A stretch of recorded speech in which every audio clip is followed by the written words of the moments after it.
My stuff here.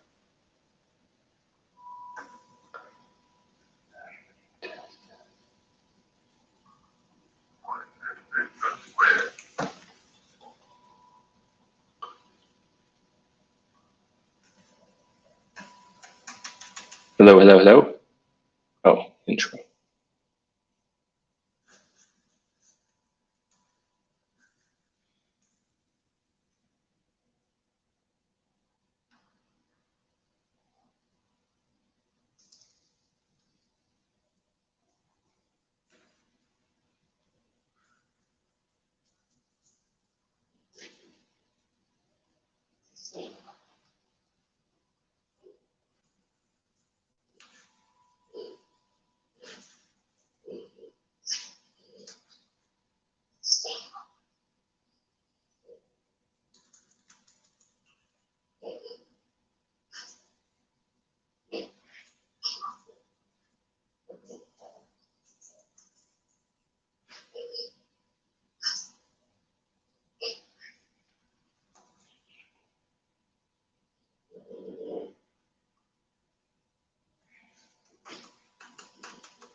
Test, test, test, test, test, test, test, test, test.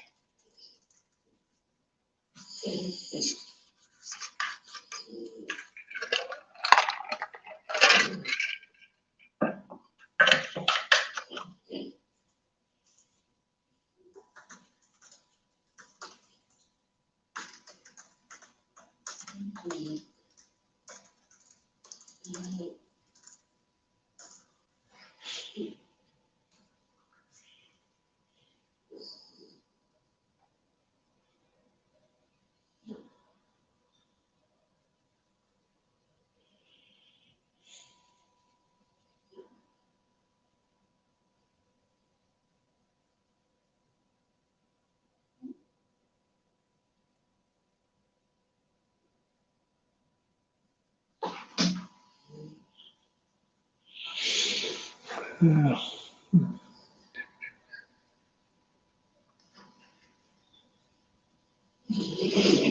can hear myself. Not that helps. That doesn't do anyone a lot of good, but audio. Let me see. I don't know if it's on my end. Toby Bose headphones. Toby Bose headphones. Echo, stereo, automatic mic. Okay, you hear me.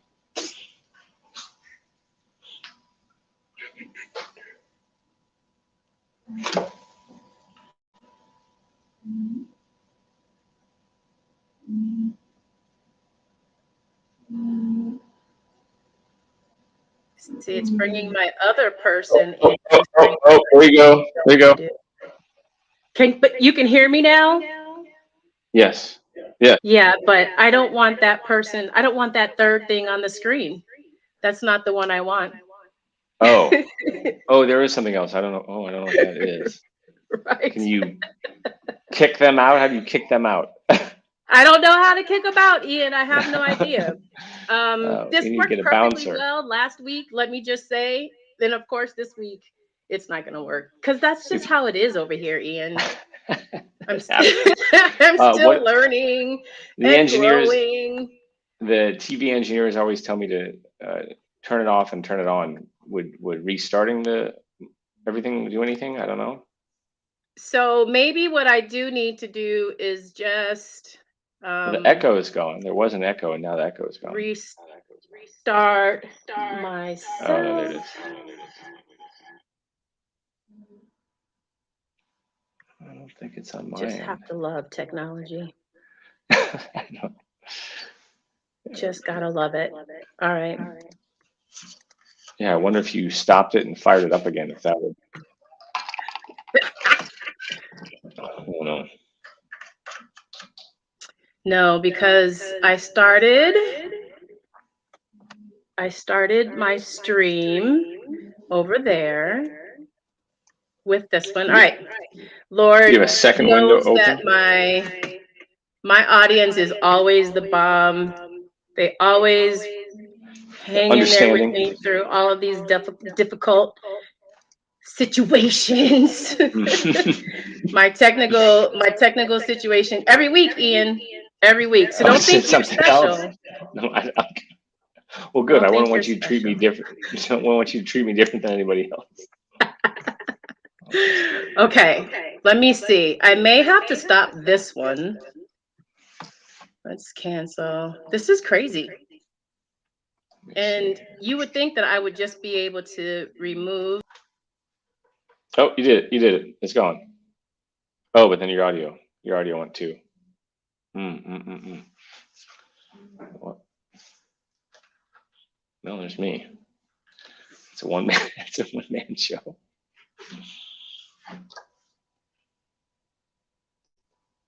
Okay, I see you. I put this one on, but then you can't see me. I know. Oh, I see. So hold on. Oh. Let me start my camera. Okay. Which now it's not doing it for me. Okay. All right. So obviously what I'm going to have to do is look over here at you instead of. Okay. Yeah, I see you. I see all the same. Here we go. Hi, Ian. We're off the ground. We're off the ground. This reminds me of when COVID started. Had to do all of this broadcasting from the home. We did for like 6 months, and so there was a lot of kind of learn how to do stuff and get it all under our belts and whatnot. Yeah, I'm sure that was a little bit more difficult than even what I'm doing here.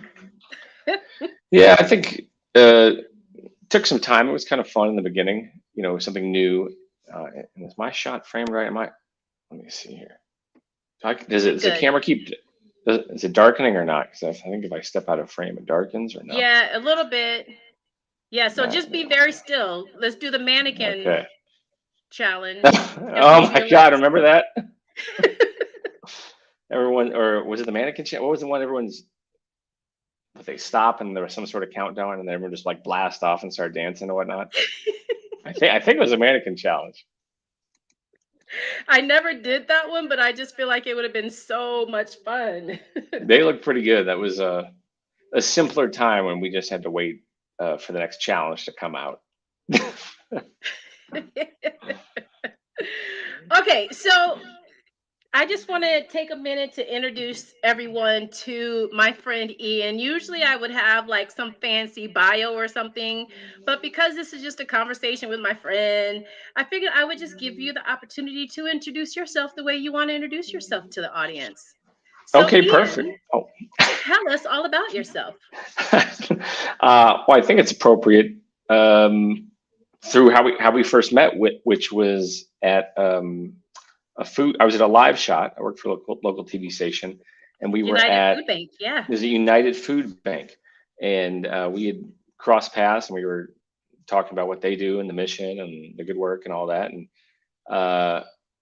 then just exchanging hellos on Twitter here and there, and then eventually, finally in person to shoot a story about your wonderful niece. She's your niece? No, she's my cousin. She cousin. Yeah, Yeah, my niece. Yeah, family member who's this wonderful ballerina and has this wonderful future ahead of her, which is fantastic. And now we're here, and you said, "Hey, let's have a podcast." And thank you for having me. So I'm a weatherman, reporter, host, court jester. I'm a cameraman sometimes. Do it all. At a local TV station, Channel 3 and Channel 5 here in Phoenix. I've been doing that for, I don't know, 15 years or so, different spots around the country. I was born and raised in Mesa, a neighboring suburb of Phoenix, if you're not from the area. And yeah, just enjoying the summer, trying to get through our summer, which is always hellish. And it's like an East Coast winter, but the opposite, stay hunkered down in your home and just complain about the heat for about 4 months, 4 or 5 months. Yeah, I was gonna say we need to get the tea about the weather here from you. Well, there's gonna be no scoop, unfortunately. I always just say to here, you just kind of walk outside, and then that's how you figure out what the weather's gonna be. Yeah, exactly. It's the heat is definitely fairly predictable. Monsoon, on the other hand, that's a little tough and annoying sometimes because sometimes things don't pan out, or you thought one thing was going to happen, then you go to bed and you wake up and it's raining. You're like, oh damn! It's like an instant check of your work, and so sometimes it doesn't always go in your favor. But yeah, that's what I do. That's what I do, and got 2 lovely pups. Partner I've been with for 12 years, just hanging out in Central Phoenix, and like to travel and hike and go out to dinner, and yeah, all those things. Living the life. I just always love seeing your pictures and your videos from your travels around the world. I'm like, I just need to get him to get a trunk big enough to fit me in, and then lose like 200 pounds so I can meet that 75 pounds. I'll meet the airline requirement. Yes. Well, I mean, it was crazy. COVID had, once for me, I felt like it was a good time to travel and whatnot. After getting, vaccinated, that was kind of my goal and my choice. I said, once that was happened and I realized this kind of COVID was going to be around for a bit, I said, I'm going to try to take advantage of as many travel deals as I can, because they had some of these like killer flights where you could get to like Mexico City for, $200, which isn't, chump change. It's not like you find it on the couch, but it's like, shit, I'll put this on a credit card if I have to try to make it happen and take advantage of this, while I can, Absolutely. I want to take a step back here because I kind of didn't really open the show like I would typically do. So let me again just welcome everyone in. If you had the opportunity to see the video that came before I got started, that was from this wonderful company called Afrotech. And they are kind of one of the partners or one of the pillars under Blavity Inc. And so I was talking to my daughter, who's kind of that on the cusp of that millennial age, I guess, and she had never even heard of Blavity. So it's a great thing. What Blavity does is connects the world to Black culture through experiences and is home to the largest network of platforms and lifestyle brands serving the multifaceted lives of Black millennials. Blavity Inc. is a diversified digital media company that builds platforms to inform, entertain, and engage communities of color. So they have brands on top of Blavity. There's the news part, there's politics, Shadow and Act. You may have heard of Shadow and Act.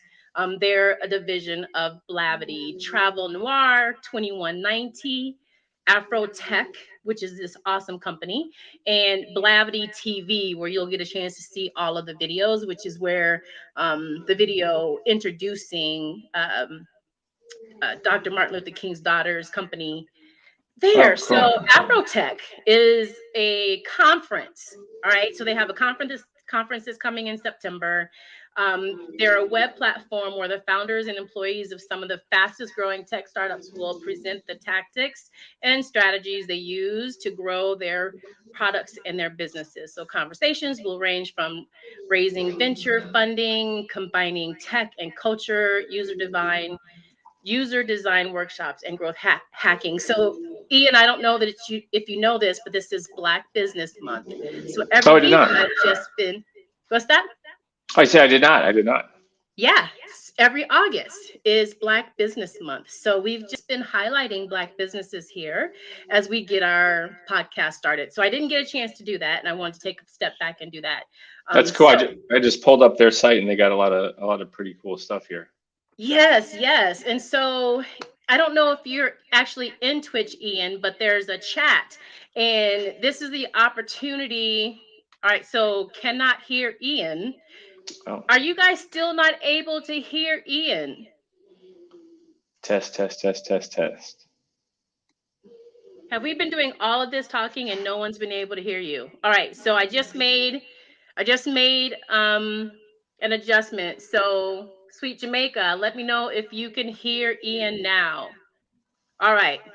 They can 10, hear 9, you 8, now. 7, But we missed okay. Ian. Oh my God. I can give like a real abridged version. I'm a local. I'm telling you, every freaking week, hey, at least something else happens. All right, y'all. You know me. I appreciate you guys hanging in there with me. Oh, I didn't even see all the comments. The right camera. I'm telling you, it's a challenge today, Ian. Okay. Hey, at least it's Saturday. It is the Sabbath. Well, depending on who you ask, but the next couple of days you're going to catch a Sabbath if you're of the Hebrew faith today. But so you're supposed to relax. And, all right. So I'm going to turn up your volume again. Okay. Oh, and what's up, Mia? I see. Even keeps going down. All right, I'm going to turn you all the way up. Let's just turn you all the way up. Okay. I feel like that's a song. All the way up. It is. Yes, I know you know your hip hop too. So my gosh. Don't get me started on that. We could probably have a whole hour on that. We'll bring you back and we'll have that conversation because I know Oprah is not an everyday conversation anymore, but I always thought that was an interesting stance that she had against hip hop and her show and not bringing artists on there. But and what was it because I'm assuming, I don't know, the way she thought rappers treated women and that language and kind of all that. Yep. Yeah, and that is how does that square? I wouldn't say there was necessarily kind things. Chris Rock, one of my favorites. He had an old bit. It was either Bigger, Blacker, or Never Scared. And he brought up this question. He said, well, he said someone would say, how can you listen to hip hop? How can you listen to rap? They say all this, B word hose, all this. And then he said that the girls out of the dancer out of the club just getting out of it. Well, he ain't talking about me. and so that's how it was. That was how a lot of women justified, getting down there and shaking their thing and not yes, that not being offensive. And so I don't know what the correct answer is on that, but I know that's been kind of a thing, trying to balance the two, supporting culture, Black culture, hip hop, all that, but is it also how's it treating women in the process? Yeah, and that's always like that delicate, balance. What is considered Black culture and what's hip hop culture? But I still think that I feel like that still afforded Oprah the opportunity to show the positive side of hip hop. Like that wasn't all there was to hip hop. So I'm okay with you taking that stance. Listen, I only really appreciate how my brothers are approaching Black women, but then take your platform to show that there is another aspect to hip hop. Mm-hmm. That's not all about what the mainstream media, what the mainstream companies gave us. Yeah, and there was plenty, not plenty, but there was definitely other, Tribe Called Quest, these types. I'm forgetting the '90s, who I grew up with. Take me to another not oh my god, Arrested Development, which was kind of hip hop, almost had some Caribbean vibes in there as well. But those were pretty positive hip hop. I don't remember them saying hose this, bees this, stuff like that. So I had to put my earbud in my ear that lets me hear Twitch so I can see what's going on. Oh, cool. I am echoing for some reason. And my music was too loud, so we could barely hear you. So the thing is I really appreciate this platform, Ian, because we can engage with the audience. At the same time, I'm having issues trying to make sure that I'm getting it all to work together. So I am echoing when I talk. So I'm going to try not to talk as much. I'm going to hopefully let you talk. Yeah, I don't. It's not too bad. I hear a little bit, but nothing too crazy. All right. And so now I just want to make sure that I can hear you. Okay. So the music is down, and I think we can hear you better. Okay, fantastic. All right. So that was yeah. So I wanted to talk to you. As a matter of fact, I've got this picture. I don't know if you can see it on your screen, but I'm going to show everyone. I'm going to show everyone else this wonderful picture of, this wonderful American who really shows us what he thinks of Biden and Democrats. Can you see this picture first before we start talking? I cannot. That's all right.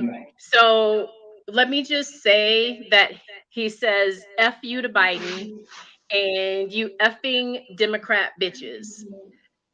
That's what his t-shirt says. Wrapped in the flag for his shorts. And I don't really know who the flag around his neck is talking about, but I feel like one of the biggest things I want to talk to you about is just the discord in our politics today. It is, folks are quite passionate, I think, on both kind of ends, and it just feels very like you got to pick a camp. It's like it feels like every week there's some issue that I got to have an opinion about, and it's either the left or the right, and this could be some company someone's boycotting or this or that, and it's just I feel like I personally feel like we get along. There's probably a lot more people agree on in a lot of cases than not, but you wouldn't know that. I feel like in today's climate, and I don't know exactly the reasons. I don't know if social media, what role traditional media plays into this, what role politics plays into this. The politicians, I wonder, is it easy to not control people, but it's easy. If there's just two camps, it's like, okay, well, this or that. If there's everyone feels have this opinion about this and this and that, and it's a little murkier, and it's hard to maybe target whether you're advertising or this or that, if you're trying to win a campaign, or I don't know. But I still, I have a neighbor who, and I can't really talk about my political beliefs because I work for a TV station, and although I do the weather, I sometimes anchor, and I'm still a reporter at heart. But we disagree on things. I think we voted for different people when it comes down to any election, whether it's a state election. But we are still able to have conversations about politics and then like remain friends. It's like, okay, so what are we doing that's special, and how can more people do that? Inject this civility into it. I feel like a lot of it is. I feel like social media plays a big, I don't know exactly how, but a role in this somehow. Yeah, and that's kind of the issue, right? How do we have these conversations and not be offended that we don't agree with the same thing? I mean, here, at this podcast, we want to have different opinions here. I want to hear what you think about things, and hopefully you want to hear how I think about things, and maybe we can kind of adjust our perspectives a little bit to at least take into consideration other people's journeys in this world and in this country specifically. It's a really different world for Black and white people, and to just be able to talk about that is important.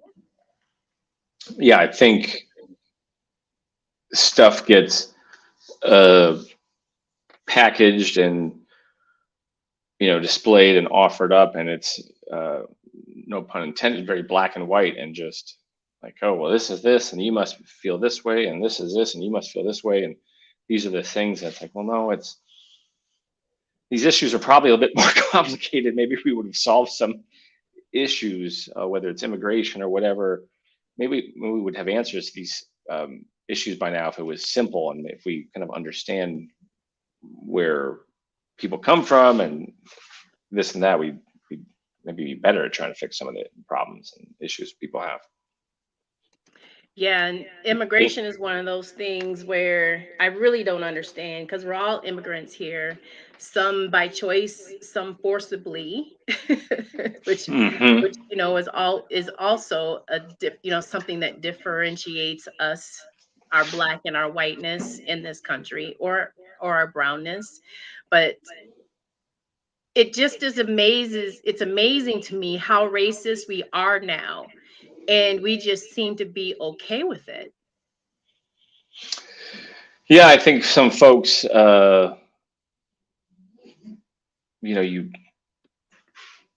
could just, set up like a,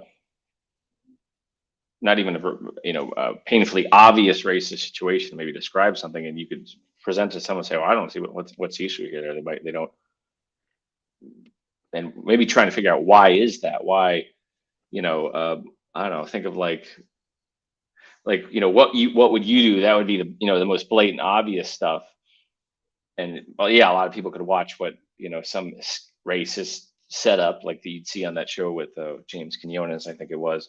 Like, so okay, yeah, that's racist. But then if you kind of water it down a little bit, there's plenty of people who would maybe look at that situation and be like, oh, I don't see anything wrong with that. Be like, okay, now why don't you see anything wrong with that? And how did you get there? And maybe helps get to the root of the problem and try to identify it later, preemptively. We're just afraid to have the conversations, Ian. We're afraid to have those conversations. And a really good friend of mine and my pastor, she kind of said it one day, and it just made so much sense to me, is it's our silence in racist situations. Like, I always wonder if you get the opportunity, if a white person gets the opportunity to be around their friends and something comes up, are you silent in those racist situations, or do you say something? Right, right. Foul or awful joke or something like that, or if someone could be a stereotype thing, like, oh, I don't know, that guy's, whatever. You're like, well, why do you feel that way? Because that's not the vibe I got. What makes you? Why are you uncomfortable right now? Type thing. And I don't know. What most people do? Do they like, oh, I don't want to make a scene, And it's like, well, if no one's ever setting an example, then that doesn't do anyone any good.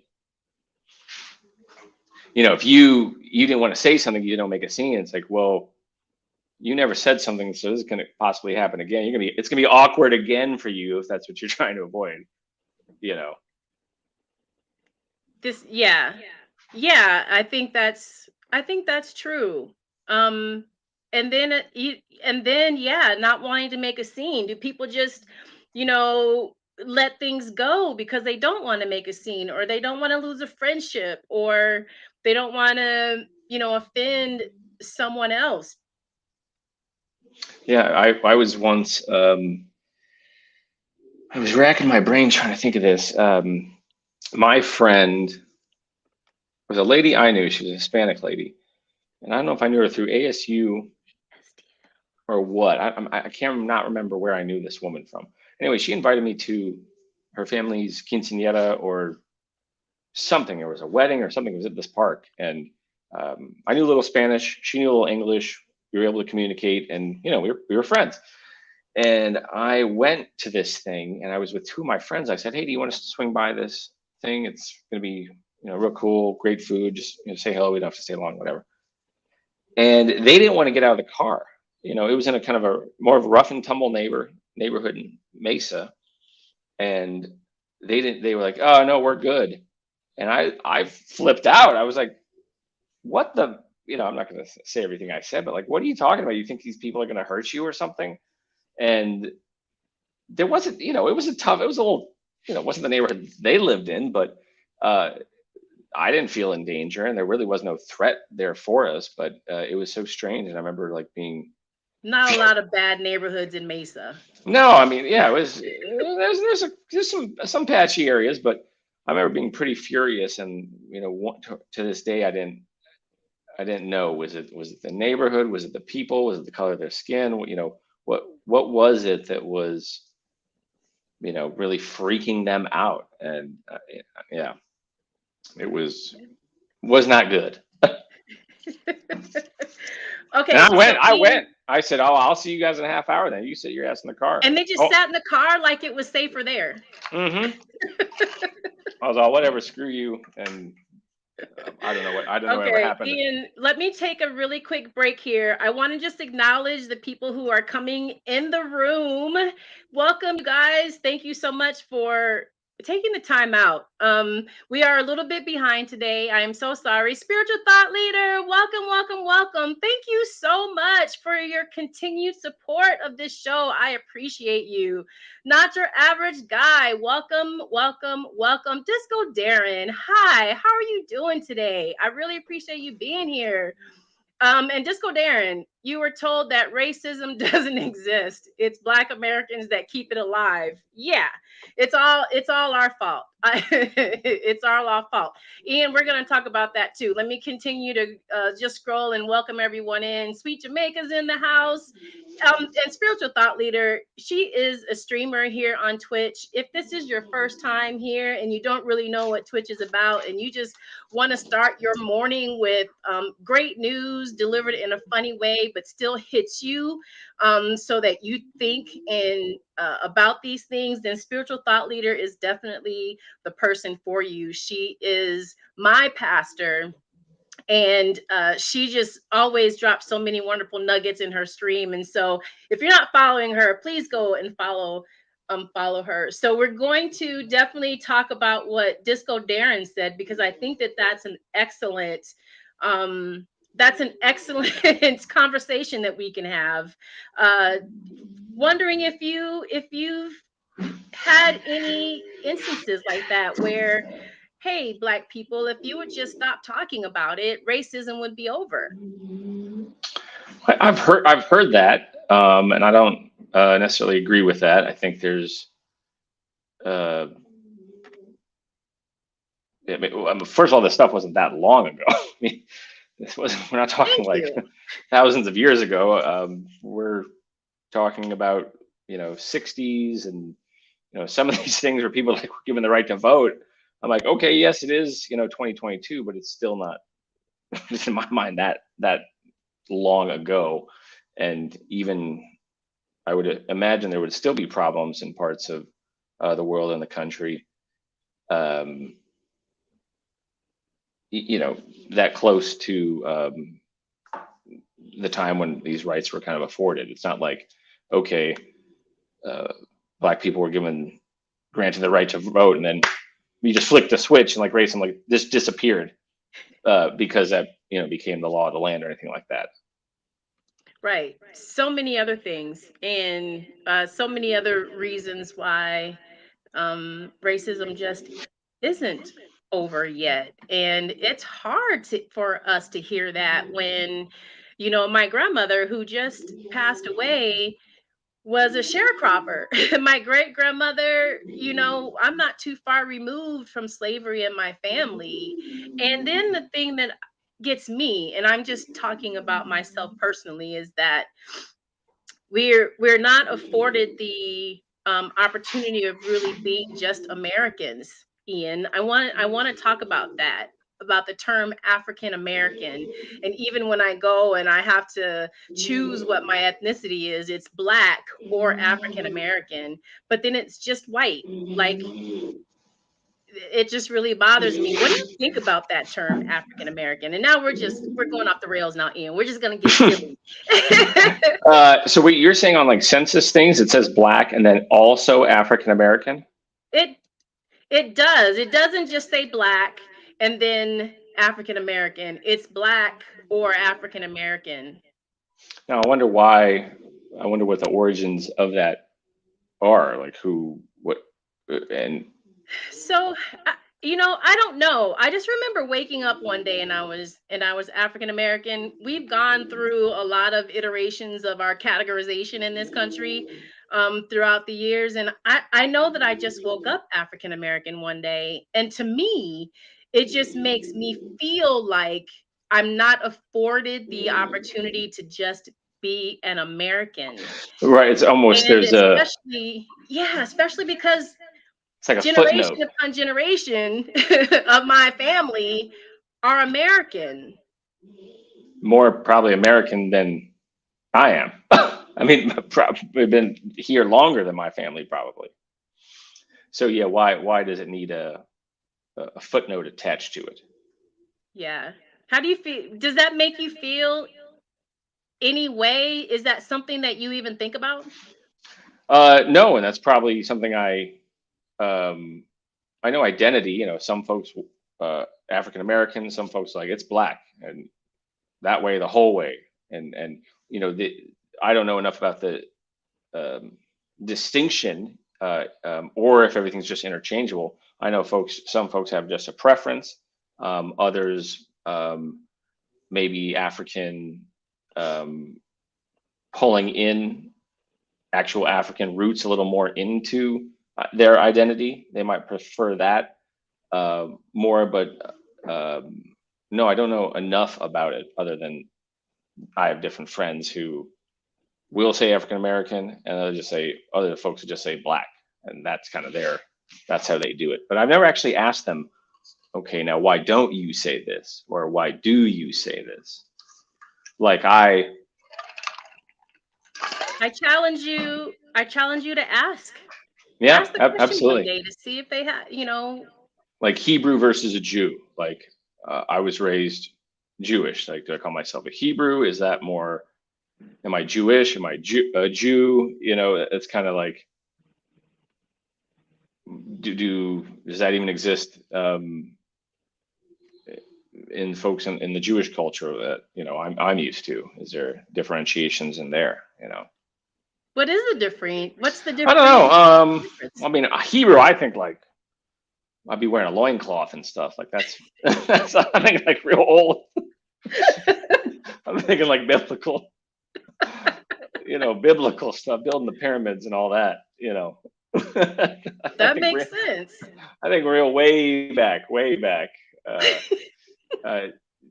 Jewish. Yeah, but that's a whole nother mess. Is my identity Jewish? Am I, is that religion versus my culture? It's like, well, that's part of my culture. I mean, my culture is also like the Southwest or whatever. Growing up in the desert Southwest, or I'm American, but I'm also Jewish. Like, I don't know. That's a whole other podcast. But that is so interesting because I feel the same way. Like, even when I think about myself, and I mean, we have to put ourselves in these little tiny boxes, right? Because we're American first. Mm-hmm. But right. I'm Black. I'm a woman. I am bisexual. I'm a single mom. I am, there are so many things that make us who we are. And I feel like every single thing, at least in my world, just kind of makes my box smaller and smaller. Yeah, I think just listening to folks and saying, "Oh, I didn't know that there are. Oh, there's these differentiations in there's cultures within cultures, which is very, very interesting." I feel like, that as Black people, though, we're just either Black, we're just Black. Like, we're kind of I don't know how many different cultures there are within the Black community, but we're all just Black, I want to say. Very interesting. All right. Ian, can you still hear me? Yeah, I was trying to, my screen shrunk a little bit or something. I was making sure. All right, yes. Okay, here we go. Believe you me, I'm over here. I'm like the octopus. I got a remote in this hand. You're doing it all. Yeah, I'm like trying to mute this so that it doesn't have an echo. The echo, yes. We call it.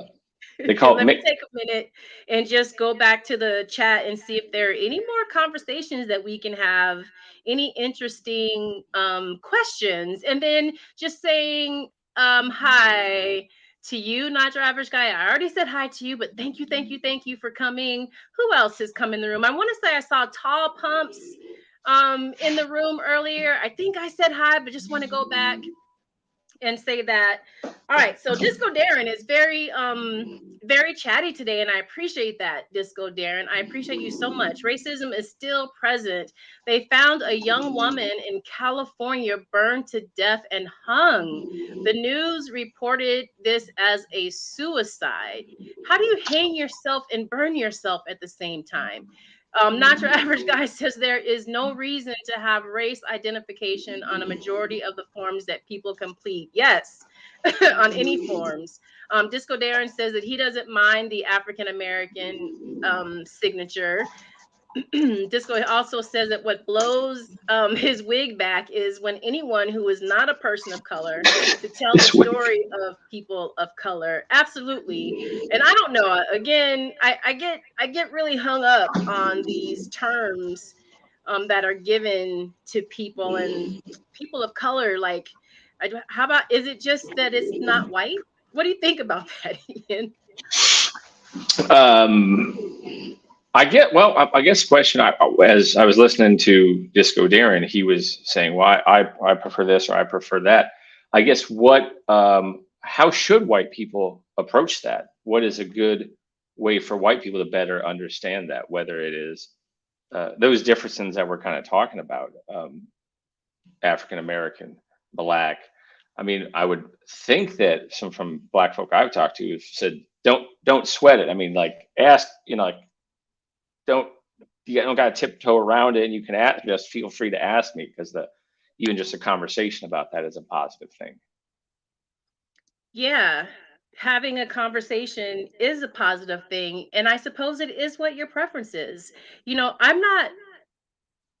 I guess I'm not totally opposed to African American, because I understand the purpose of what that is supposed to be. That is Black people attaching more to our roots from Africa than the trauma that we experienced in America. But I also believe that ignoring what slavery did to us isn't really the way to go either. So I like to believe that although slavery was bad, Ian, it was really bad. I think we can agree on that. That Yes. it also created a DNA within Black people that is as powerful to me than when we were kings and queens in Africa. That DNA of survivorship, of everything else that we had to overcome, I feel is just as powerful as the connections that we have to Africa. Saying, yes, we're still here. We made it through what, um, Let's just say a lot of could have, generations. yeah, I mean, could have buried an entire, culture forever. Trying to overcome something like that there's already been setbacks, but it could have been set folks back forever, and where you couldn't have, unrecoverable, something like that on the scale and generation, the time span that it happened. Like, yeah. So there is, I don't want to say maybe a miracle, because what was to something never even changed, or God forbid something, things got worse, instead of just slavery, the native folks had quite a few problems, wholesale massacre, in some cases. So yeah, to see that the culture is alive and well. Obviously more work needs to be done, but yeah, I could see a power, and definitely a pride, at the very least, a pride kind of derived from that. Absolutely. Absolutely. And that's that's just my stance on that. I have absolutely no issue with connecting to, our roots in Africa, but I also just believe that we need to embrace our journey here as well, and just being American, because they're just we have so many generations that are American. I think that it's important for us to just be American, and to really, be looked as that from everyone that's in America. I think that's fair. Absolutely fair. Yeah.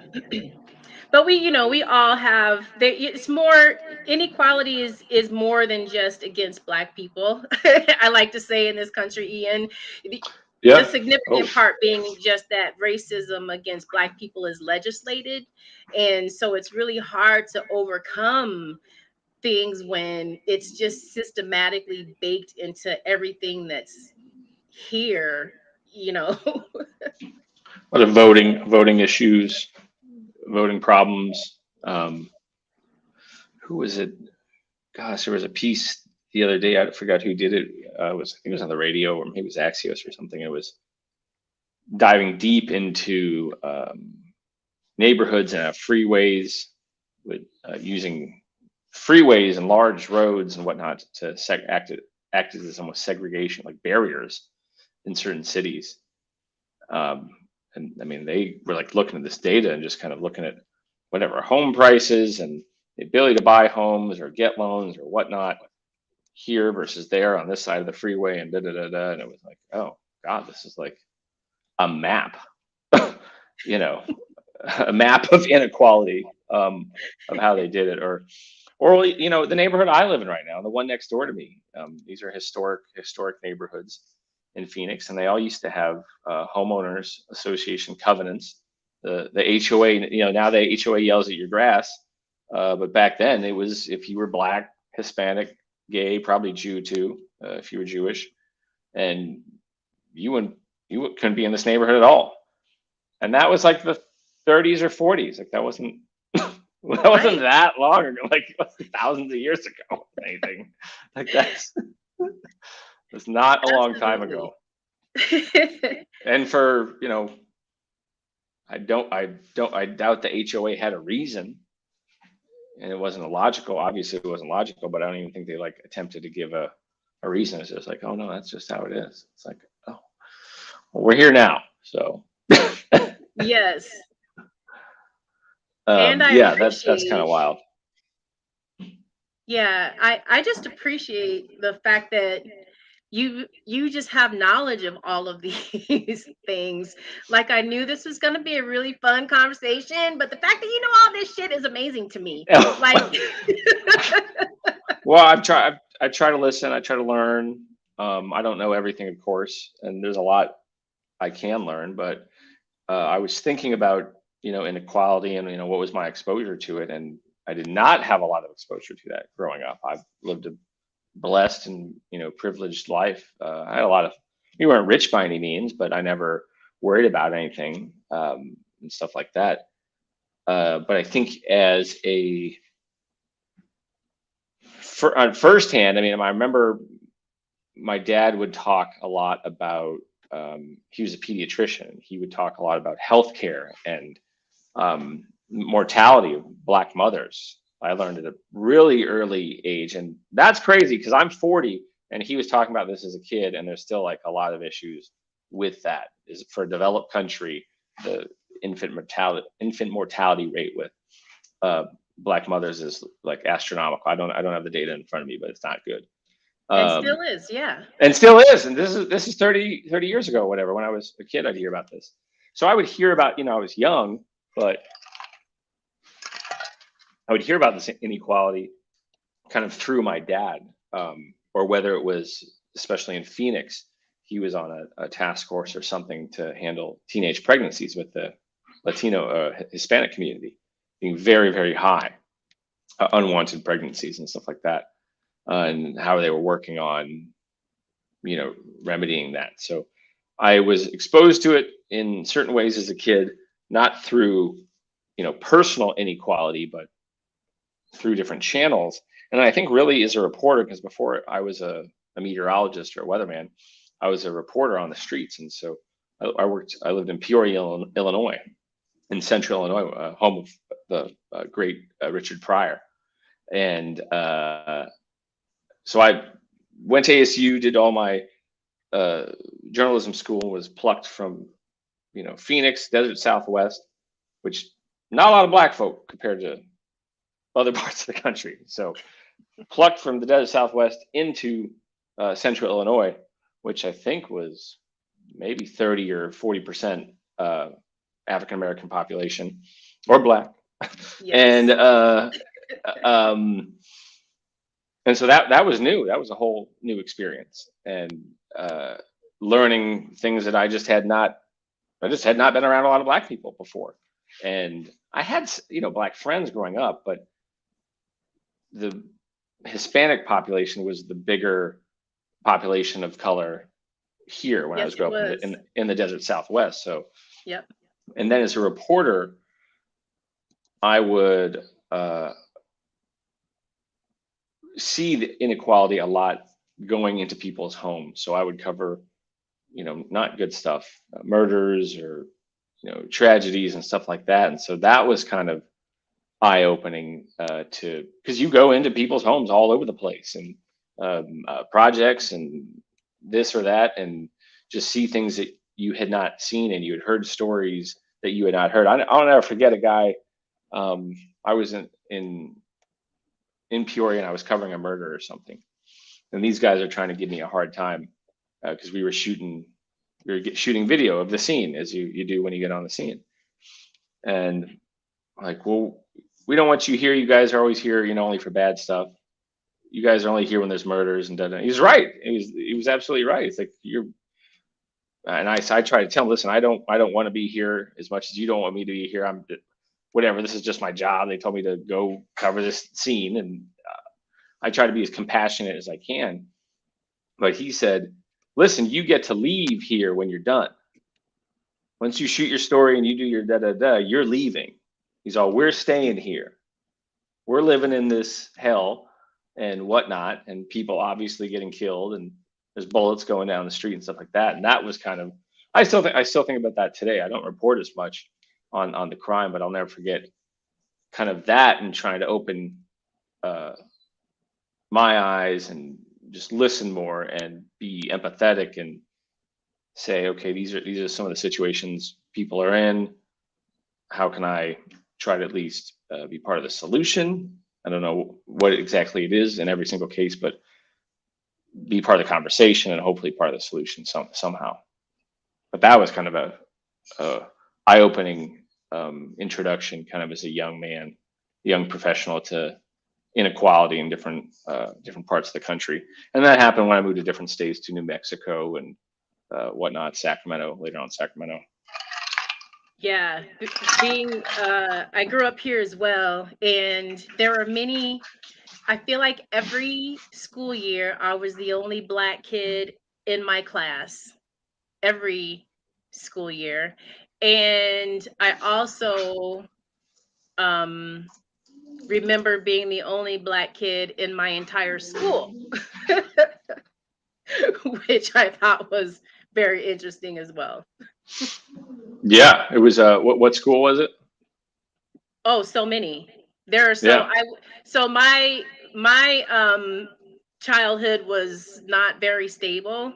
We moved a lot. So from year to year, I was in a different school. It wasn't until I got into high school that I went to the same school 2 years in a row. Mm-hmm. So there are so many. Tomahawk, I remember Tomahawk Elementary School. But these are in the Phoenix area. Yeah, I grew up here in the Phoenix area. Yeah. Like a decade before you did. So stop. A lot different. Yeah, what was that like? I mean, it probably felt alienating in some respect. I mean, did people have like, oh, I have a question about Black this. Oh, I'll go talk to her. I mean, was there there was no interest in my life when I was growing up, and I was just very used to the answer to the question. Any question I had was always, no, you can't. No, you can't. Tried to be on the gymnastics team. No, you can't. Tried to do. No, you can't. We got a lot of no, you can'ts growing up here. I'm getting over it just now, though, Ian. I'm just getting over it. It takes time. I mean, who knows what trauma could be. High school is hard as it is. And then you start throwing in these other variables, which can make things more challenging. And that's part of the question, part of the conversation of what inequality. And so I was like, well, racism is not a thing. It's like, well, no. Let me tell you my story. Like, did you have to worry about this in high school? Oh, no. Okay. Well, think about how that might have impacted you if you did. Yeah. Pretty much. Let's take another really quick station break here, Ian, so I can go into the chat and make sure that everyone is comfortable and engaging in the conversation. Okay, so let's see, let's go. Let me see if I can just go back to the beginning here. Miss Riz, hey, welcome, young lady. I really appreciate you stopping in this wonderful Saturday. Disco Darren, I really appreciate you being so involved in the chat today and involved in the conversation. Another thing is when a people dates or marries a person of color, all of a sudden they seem to expect they seem to be an expert on Black Americans, or they think they have carte blanche to say anything pertaining to Black Americans. Not your average guy says maybe the people that make that decision like to keep the race identity at the forefront. I don't know. Oh, and then, hey, you guys, I have Ian's social media links in the chat as well. So please follow him. He has excellent content. It's not all about weather, although there is a lot of weather. There's a little bit of weather, you know. As a weatherman, you might see some. Yeah, it's fun stuff about weather, at least. Yeah, right. Try to make it as fun as you can. As 110 degrees can be, as we deal with. Although it's in the 90s today, which is and a big deal around here. I know. It really makes me nervous, though, Ian. It makes me. The 90s. It is humid as hell, though. Point in here. Not Your Average Guy says, that said, how do you propose that destroying the white supremacist system? How do you suppose, let's see, Sweet Jamaica, Black people will never be just looked at as American until the white supremacist system is destroyed. And then Not Your Average Guy wants to know, how do we go about doing that? That's like a whole nother conversation in itself. But Sweet Jamaica did say, I have no idea. That thought process is noted in the DNA of millions of white people. You put two babies, white and Black, these babies will play together. Racism is taught. You're not born with it. Absolutely, Disco Darren.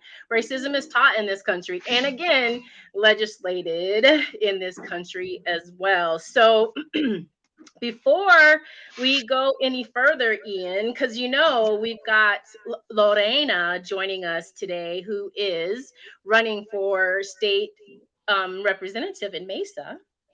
Oh, cool! It's my hometown. Yeah, the new district that was created through the census. Oh, okay. I did not know. Yeah. So she's waiting in the room now to join us. But I wanted to have a conversation about some sports first. And I wanted to God, with me? With you. Oh, okay. Good luck. So wait, you're from Phoenix. You're not like a Suns fan and No, I am. Fan and I used to be, when I was like a teenager, a big Suns fan. And then I kind of fell off the map for a bit and really didn't follow sports. Kind of like a casual observer, I'll go to a couple spring training games, maybe go to a Suns game once in a blue moon. But then with this run toward the championship a couple years ago against the Bucks, that got me all hyped in and kind of thrown into it again. And it was the city, got all excited and was kind of together. There was a togetherness, I felt like, for Phoenicians, as the Suns were doing so well. We were, quote unquote, coming out of COVID, for like the 17th time, or maybe the first time, and then it was just another 17th time.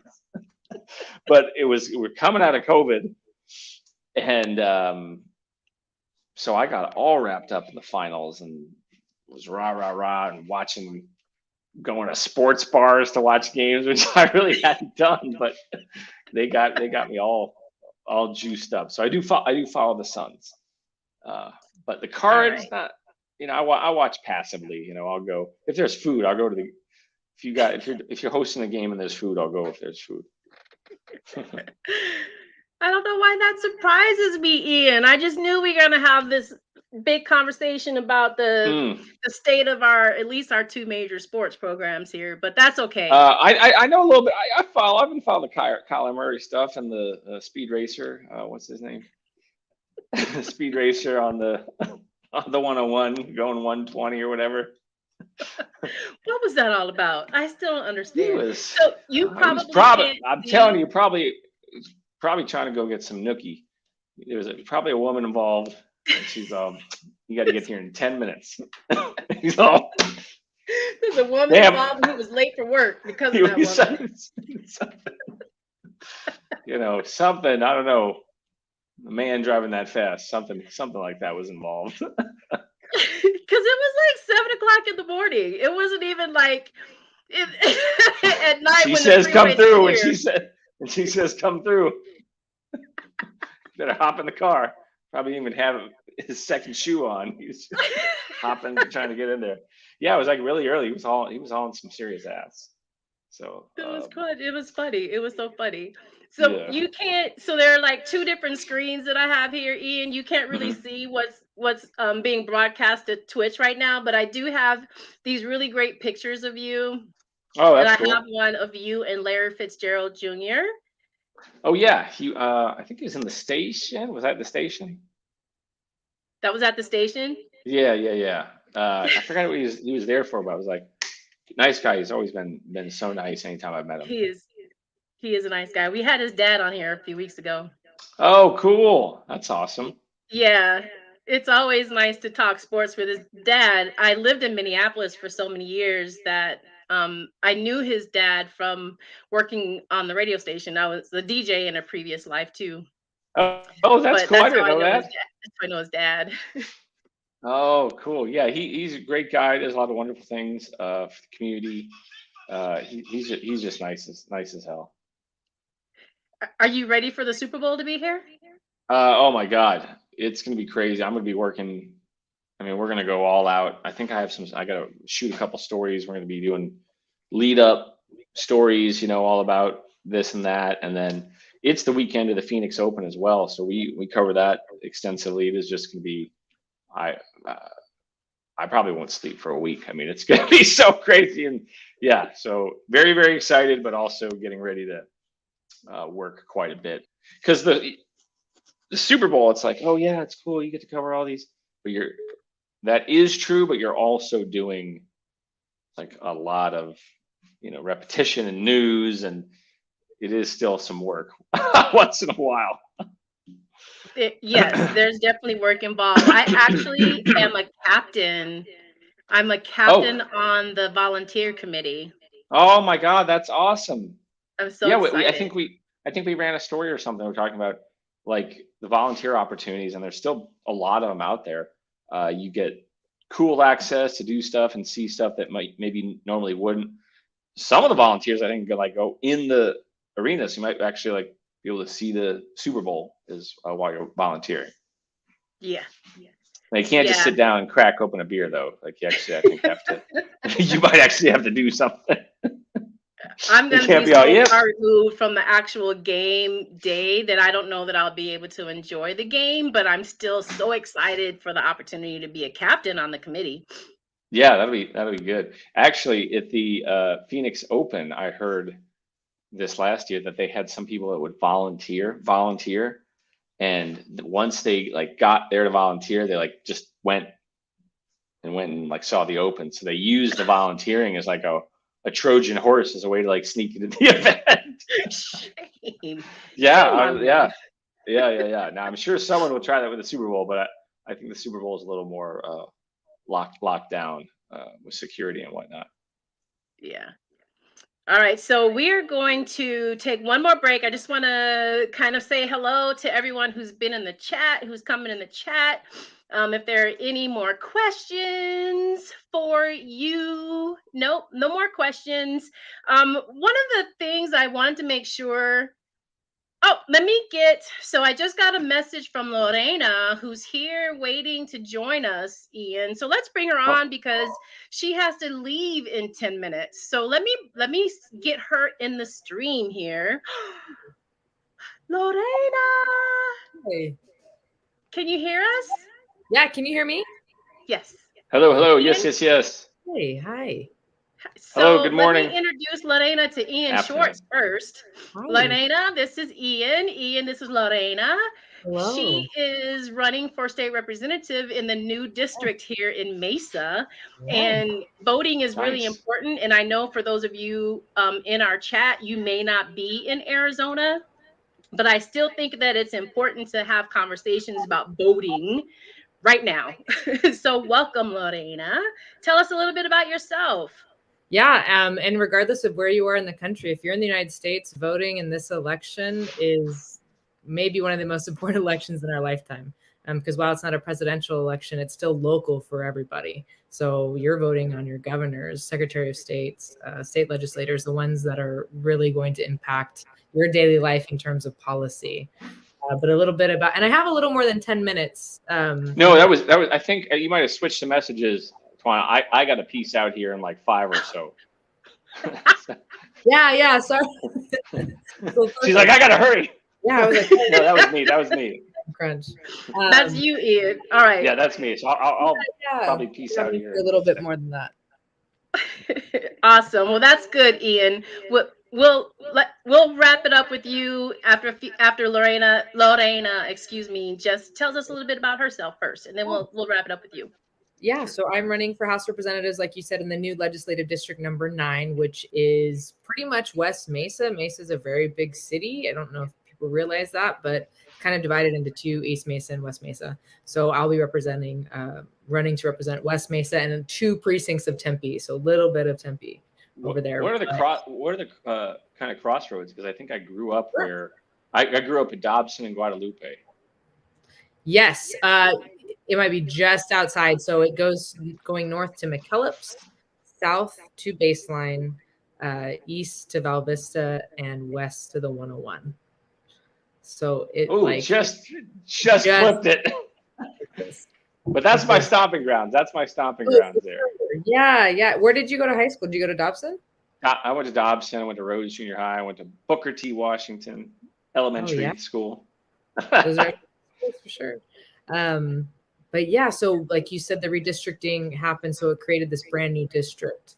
And so my family personally has lived literally in my district for 100 years and in Arizona since the 1860s. So I'm a 5th generation Arizonan. Wow. Super rooted in the community. My nana and tata had a little tiendita called Albert's Market in the Washington Escobedo Park neighborhood, which was the segregated part of Mesa, which my father was born in. And so many people don't realize how recent that is. Like my own father wasn't allowed to swim in the public pool unless it was being cleaned that day. So my father's only 71 years old. He still knocks doors with me. So when we talk about real history, these are the types of things that I think are really important to include. The realization that it has not been that long since my family wasn't allowed to live where I'm sitting right now. So I got into this race because also that was important to me to have someone who actually is from this community, who looks like us, who lives here, volunteers here, to represent us at the state, because with redistricting, it smushed other districts together. So in some districts, for example, they had, like in Phoenix, there was like a 5-person primary because they kind of got pushed into each other's districts. So people were looking at Mesa specifically because it's new to say like, oh, I can just go run down there. Sorry, y'all, did it kick me off? Nope. We're still here. I got a phone call and it kicked off the whole screen, so I apologize about that. So some people were just looking to come just to move to Mesa, just to run, to have an easier pathway to the legislature. And that's what prompted me to really think about it and say, no, I think, again, someone who actually knows, Mesa and loves it. I work at Mesa Community College. I went to MC. Represent. Yeah, I was student body president. Yeah, and I went on to ASU. So you really can't get more Arizona than Mesa than me, at least. So that's why I'm running, and it's really exciting. So Ian, I met Lorena through United Food Bank as well. I was so heartbroken when I couldn't continue my career with them. But then I started realizing how many awesome people that I met through that job. And I understand that I was exactly where I needed to be at that time. That's cool. What a connector. That's how we met. And apparently some other good folks met through them. Yeah. So Ian, let me go ahead and wrap it up with you. I just really appreciate you coming on and having a difficult conversation about inequality. I appreciate you just being open and vulnerable with your answers, because that's what we like to see here. Yeah, the idea is you do it enough. It's like working out. It won't be difficult in the end, and that's a goal, to make it be a naturally easy thing to do for folks to talk about and try to make a difference, learn something, and hopefully solve some problems in the process. Thank you so much for having me, and have me anytime. This was fun. I'd love to do it again. Awesome. Thanks, Ian. Talk to you soon. And we'll be looking for that Emmy award-winning piece that you're going to have on Mia. Yes. Mia. We're claiming that now. Emmy award-winning. It's going out there. Put it out there. And we're going to make it happen. Absolutely. All right, Ian, we'll talk to you later. I think Essie said something about us having brunch or something this weekend. Yes, we need to do that too. We got stuff to get done. All right. All right. Talk to you later. Take care. Nice meeting you, Lorena. Bye. All right, Lorena. It's just you and me, girl. Right. So one of the things that I definitely wanted to make sure that we talk again, because the people in our audience, and thank you again. I just want to say thank y'all for joining us on this Saturday morning. I appreciate your support. But one of the things I wanted to make sure that we talked about is kind of the effect that redistricting has had, because maybe someone who's listening in another state or another city has seen that happen too. And how can they make sure that they're keeping an eye on what redistricting is doing in their community? Yeah, I mean, people really compare it to gerrymandering, and it is that way in a lot of cases. So Arizona is a little different. It has an independent redistricting committee, but what is concerning even more post this is it's really, wherever you are in the country, I think people need to pay attention to the non-presidential election, which is the midterms, which is where we're in right now, because we don't realize how much power the states have. And especially with federal, we're seeing the rollbacks on federal protections, especially when we talk about, Roe v. Wade and abortion, things like that. So now those decisions are coming to the state. And so people I think are starting to realize how important, these decisions are. And so at a legislative level, there's even some scary talks of, in terms of redistricting, instead of having an independent commission doing that, having legislators decide where these new districts are, which can really catapult us back into, even worse times where we saw redlining specifically and even more gerrymandering than we're already seeing.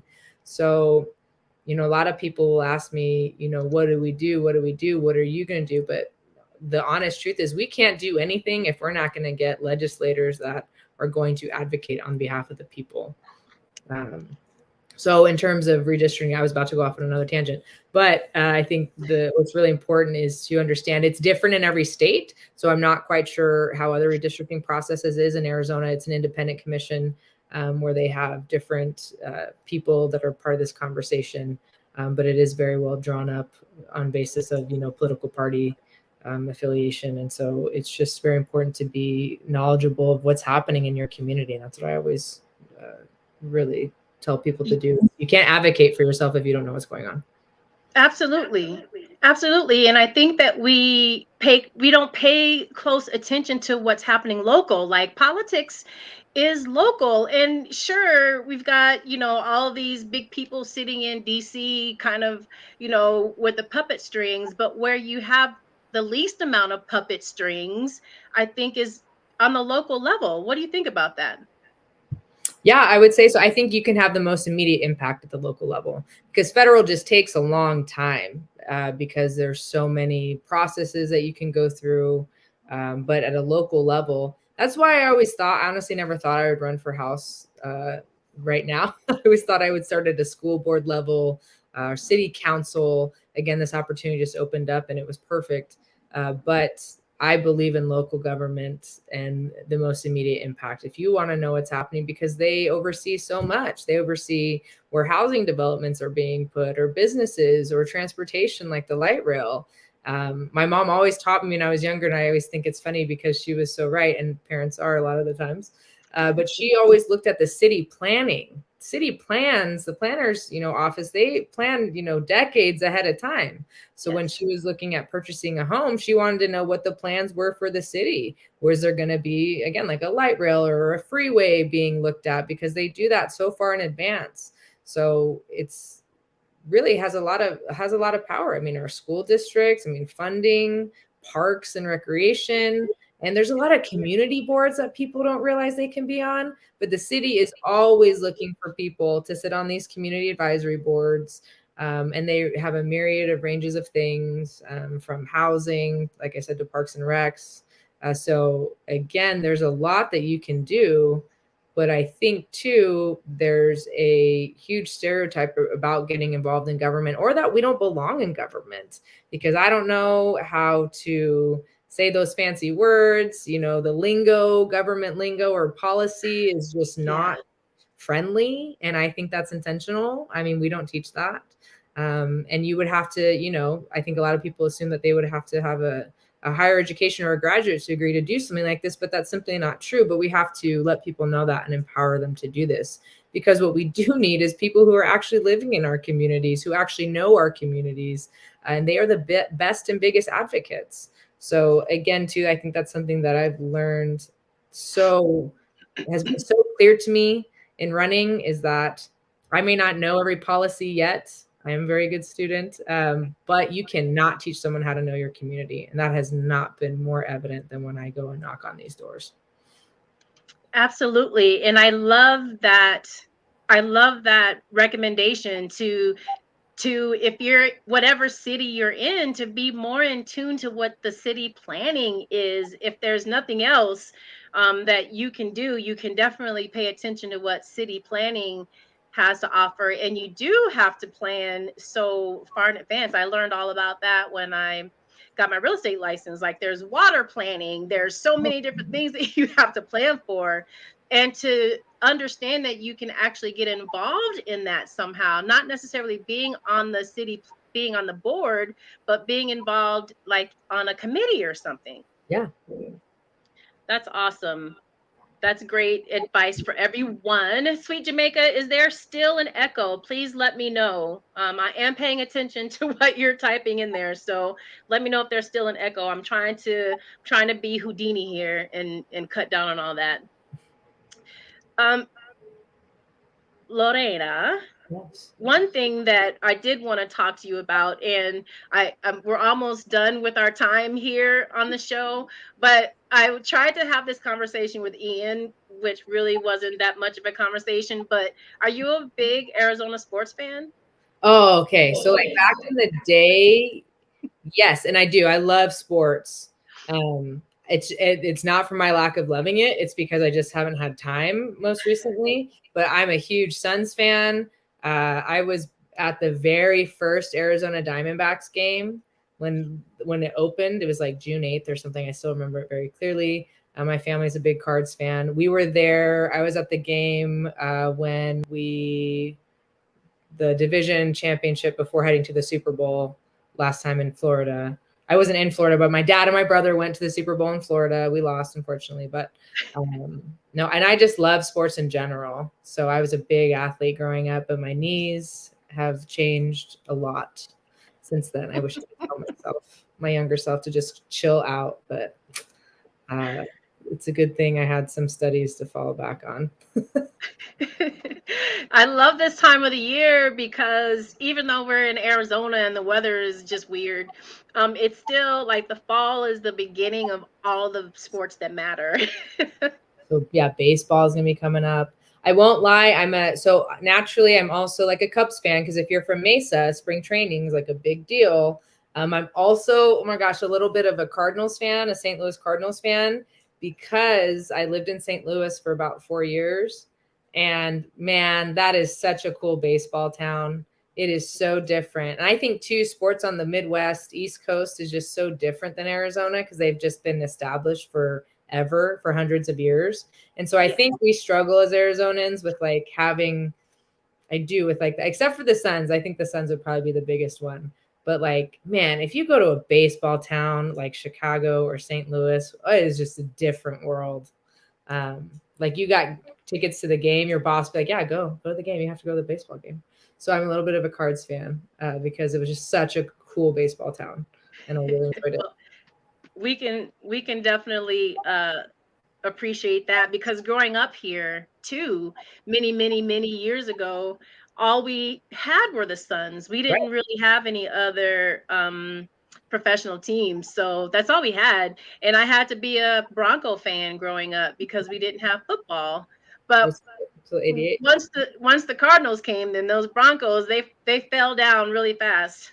Yeah, I mean, I'm a big ASU fan. I went to ASU, so it goes Devils all the way. But no, I love sports, and I wish I was more But yeah, I do. So yeah, if you have a random sports fact or something, like I actually know a lot about sports, but it's just been these past few months and year I haven't been too in tune to it because I've been knocking doors and doing campaigning as a sport.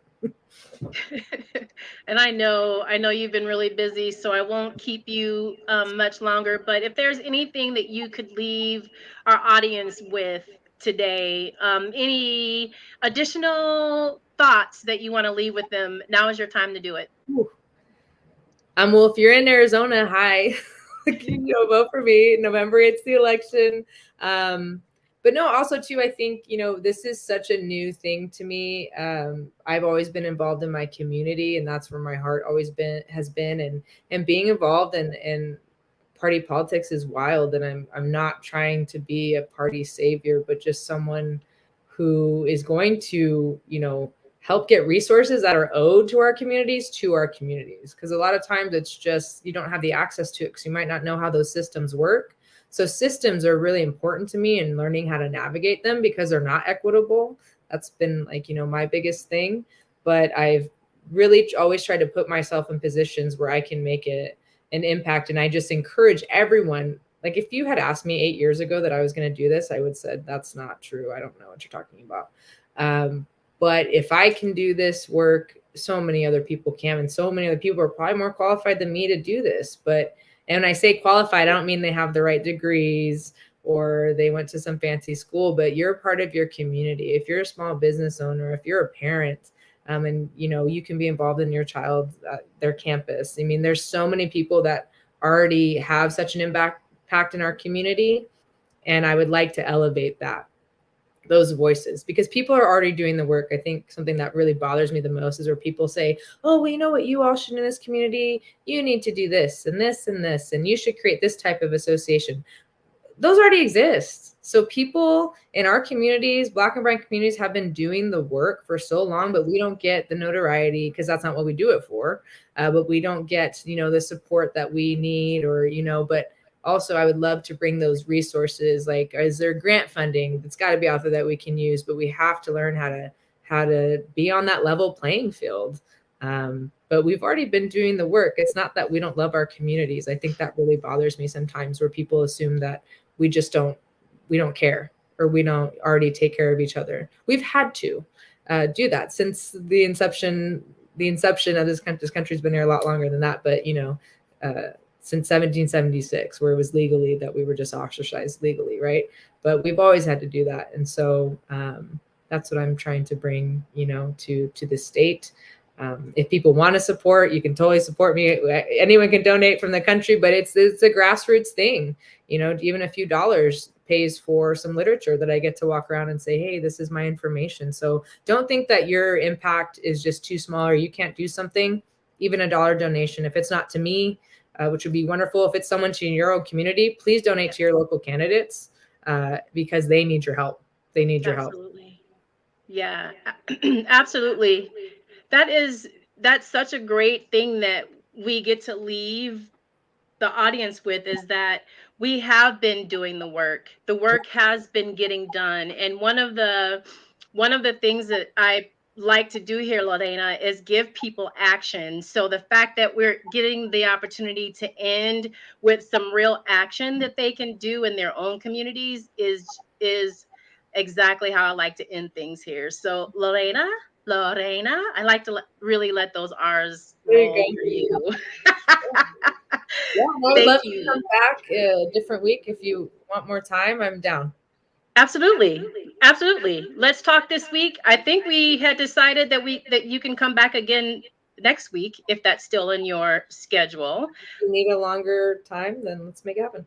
Absolutely. Well, thank you so much. I'm going to let you go and then wrap it up with the audience here. Thank you again for joining us, Lorena. And the chat. So I've got someone in the chat saying Chicago Bears and Cleveland Browns fan here. All right. He's just trying to start trouble. Thanks, Disco Darren. We appreciate you. I hope you vote. Right. Yes, go vote. Thank you so much, Lorena. We'll see you next week, okay? Right. Take care, y'all. You got it. Bye. Okay. Now, you guys, it's just me, and I just want to real quick talk about what's going to happen next week. I think I have the right thing here. Next week is going to be an awesome show. We've got my really good friend Tyrone Terrell coming. He is in Minneapolis. And we met when I first moved there. We were doing some advocacy work when I first got there. We worked on this case for this young man who was shot in the back by police because he had a BB gun, and the police could not recognize that it was a BB gun and not a real gun. That was one of the cases that was really big when I first moved to Minneapolis so many years ago. But then we had another case. There was a gang member, a drug dealer, who had his house. The FBI went to serve a warrant, kicked in his house, shot him and his wife, shot up the whole house. I can't even remember how many bullets went into this house. I'll have the numbers for you next week when we have the show. But one of the things that hit me, because I was new, I didn't know who this man was from anyone, but the community did not get behind him because he was a drug dealer, a known drug dealer, and they just thought he deserved it, even though the warrant was served to the wrong house. It was obviously much more violence than needed to happen just to serve someone a warrant. But it was my very first experience with, dealing with police brutality when I first moved to Minneapolis. So my friend Tyrone is going to join us next week, who was one of the people that I worked with when I first got to Minneapolis. And so I'm so excited to have him on next week. We're going to talk about gangs and gang violence intervention, which is what he's doing with his time now that he's retired. So I am so excited to have this conversation because I feel like gangs are always a problem in our community. There seems to be an inherited fear to even say anything, to do anything, to get gangs and drugs out of our communities. So I'm so excited to have this conversation with Tyrone next week. And so I hope that you guys can make it. So I'm going to let you guys go. Can you believe that we've been here for 2 hours already? I apologize for the sound issue. I know exactly where I went wrong. So next week I'll be able to make the difference. And we'll have hopefully a seamless podcast next week. But again, I just appreciate everyone for coming in. Oh my goodness. All right. So Disco Darren, I do appreciate you, my brother. Thank you for coming in. Miss Riz, Sweet Jamaica, Tall Pumps, Rush in the Flesh, Not Your Average Guy, Sweet. I already said Sweet Jamaica, but your name came up again. So we'll say it again. Sweet Jamaica. We had Spiritual Thought Leader in the house. I think I said Tall Pumps, but I just want to say thank you to everyone who made it in, even if you were, and the call is 06. I know I always feel like it's the call is, but everyone says the call is. Like that's one word. So I just want you to make sure I'm saying it right. Because to me, it looks like the call is, but if it's the call is, let me know, please. Again, I appreciate everyone for coming in today. I'm going to give y'all 10 minutes of your time back. Let's see who we have that we can rate out to today. Let me see if Light Eyes is still. Oh, DJ Chanel B is on. My Woman Crush Wednesday DJ is on. So let's raid over to DJ Chanel B. If you could please, Sweet Jamaica, get that raid message up, I would really appreciate it. And while we're doing that, let me just show, I feel like I just want to really quick show you what's also coming up over the next few weeks, which I don't have that on there. But after this week, we have an awesome show the next Saturday with Carolyn Davis, and we're going to talk about unpacking our lives. We're going to get more into how we heal ourselves, self-reflection, self-love, and understanding that we got to do some unpacking so that we can be in our right space to give ourselves to other people, to be whole enough to give ourselves to our families and our neighborhoods. So the next couple of weeks are going to be some awesome conversations. So please spread the word. There aren't a lot of people who are on Twitch or watching YouTube that's, knows that wants to take their Saturdays to talk about advocacy and disrupting systems. But that's what we do here. We are looking for Black people to have enriched lives here while we're on earth, and not just when we get to heaven. So that's kind of what we like to do here. All right. Thank you so much, Sweet Jamaica. We got that raid message going. Let's go ahead and get over to DJ Chanel B. Thank you guys so much. And in about an hour, my daughter and we're bringing back our mother-daughter podcast as well. So if you're not doing nothing at 5:00 Eastern, come on back and join us. We're going to just be chatting about mother-daughter stuff, and the House show is joining us. Should be really fun having that male perspective as well. So come on back, 5 p.m. Eastern. Appreciate it. All right. We're headed out to DJ Chanel B. Thank y'all again. Have a great Saturday. We'll see you soon. All right, we're ready to raid in 5 seconds. Let's go ahead and end this broadcast over here. Thank you to all of you YouTubers and Twitter people who joined us as well. I appreciate your support too. Have a good weekend. Bye.